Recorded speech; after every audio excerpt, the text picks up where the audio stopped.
আসসালামু আলাইকুম সবাইকে। সবাই কেমন আছেন? আলহামদুলিল্লাহ আল্লাহর রহমতে আমি অনেক ভালো আছি। চলে আসলাম আপনাদের জন্য নতুন আরেকটা ব্লগ নিয়ে। তো আজকের ব্লগটা ছিল আমরা সব কাজিনেরা মিলে বিরিয়ানি পার্টি করেছিলাম সেটাই।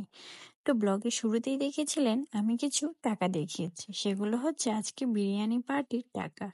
আমরা সব কাজিনেরা একজনের কাছ থেকে ১৫০ টাকা করে নিয়ে আজকের বিরিয়ানি পার্টিটা করলাম। তো টাকা তোলার পর আমরা চলে গেলাম বাজারে আর বিরিয়ানির সব জিনিস কিনে নিয়ে আসলাম।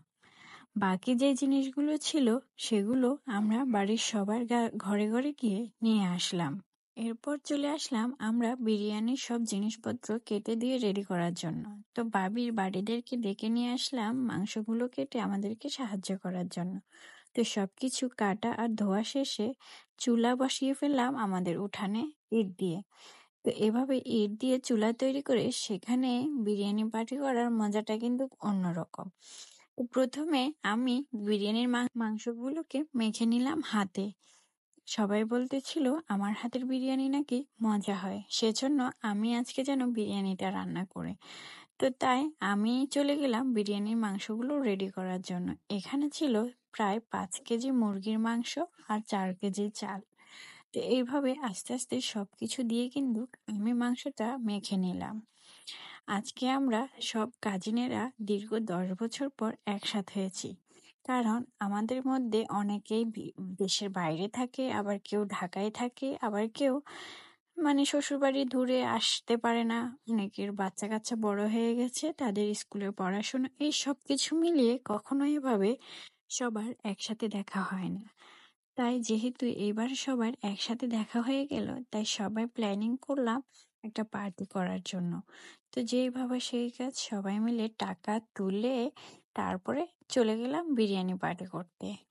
এখানে কিছু জিনিস আমরা বাজার থেকে কিনে আনি নাই, সেগুলো আমরা সবাই সবার ঘর থেকে ভাগ করে দিয়ে দিয়েছি, যাতে আনন্দটা একটু অন্যরকমই হয়। এখানে আজকে আমরা ১৫ জন মানুষের বিরিয়ানি রান্না করব। এই সবগুলো মাংস আমার রেডি হয়ে গেল। এখন আমরা ইটের তৈরি চুলায় বসিয়ে দিব এই মাংসগুলো। আর এখানে বাচ্চারা খুবই আনন্দ করতেছিল, তারা খুবই খুশি এই আয়োজনগুলো দেখে। আর আমাদের আয়োজনগুলো করতে করতে প্রায় সন্ধ্যা হয়ে গেল। এখানে দেখুন আমাদের মাংসটা কিভাবে রান্না হয়ে গেল ইটের চুলোয়। মাংস রান্না হয়ে গেছে আমাদের, এখন আমরা তৈরি করে ফেলবো বিরিয়ানিটা। তো এখানে আমার আম্মু আমাদেরকে সাহায্য করেছে বিরিয়ানি রান্না করতে। যেহেতু আমি আবার একা একা এতগুলো বিরিয়ানি করা সম্ভব হচ্ছিল না, তাই আমি আমার আম্মুর একটু হেল্প নিয়েছিলাম। যাই হোক, এখানে যেহেতু আমরা ১৫ জন মানুষ মিলে বিরিয়ানিটা রান্না করতেছিলাম, তাই একজন আরেকজনকে হাতে হাতে সব কাজ এগিয়ে দিয়ে সব কাজ তাড়াতাড়ি শেষ হয়ে গেল।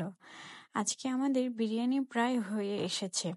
বিরিয়ানি রান্নার শেষে সবাই অনেক আনন্দ করতেছিলাম আর বিভিন্ন ধরনের গল্প করতেছিলাম। যেহেতু সবগুলো কাজিন অনেকদিন পর একসাথে হয়েছি, গল্পের তো আর শেষ থাকে না। তাই একজন একজনের শ্বশুরবাড়ির গল্প এবং তাদের জীবনের গল্প, কেউ দেশের বাইরে থাকে, তারা দেশের বাইরের গল্প, এভাবে আড্ডা দিতে দিতে আমাদের বিরিয়ানি রান্না শেষ হয়ে গেছে। এখন আমরা সবগুলো বিরিয়ানিকে একটা বড় পাত্রে নিয়ে নিয়েছি। এখন এগুলো সবার জন্য ভাগ করে নিব। তো আমরা টোটাল ১৫ জন ছিলাম আজকের পিকনিকে, তাই সবগুলোকে আমরা টোটাল ১৫টা ভাগ করেছি সমানভাবে। আজকে আমার ভিডিওটা যদি ভালো লেগে থাকে, অবশ্যই আমার চ্যানেলটাকে সাবস্ক্রাইব করে আমার পাশে থাকবেন। আজকে আমাদের আয়োজনটা কেমন ছিল আর আজকে আমাদের করা বিরিয়ানির এই পার্টিটা কেমন ছিল, অবশ্যই কমেন্ট করে জানাবেন। তো সবাই ভালো থাকবেন। আল্লাহ হাফেজ। দেখা হবে নতুন কোনো ভিডিও নিয়ে।